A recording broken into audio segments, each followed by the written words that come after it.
म्हसळा शहरापासून केवळ 8 किलोमीटर अंतरावर असलेल्या मेंदडी कोंड गावात एका वृद्ध दाम्पत्याचा मृतदेह त्यांच्या घरात संशयास्पद अवस्थेत आढळल्याने खळबळ उडाली आहे।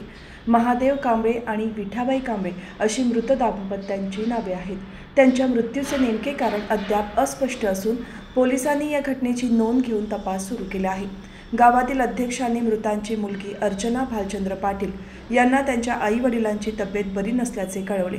अर्चना पाटील घरी आले असता त्यांना त्यांचे आई-वडील घरात मृत अवस्थेत आढळले।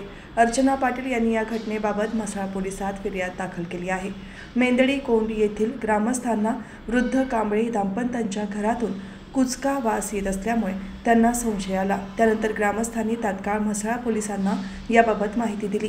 दरम्यान घटनेची माहिती मिळताच मेंदडी प्राथमिक आरोग्य केंद्रातील वैद्यकीय अधिकाऱ्यांनी घटनास्थळी धाव घेतली आणि दोघांनाही मयत घोषित केले।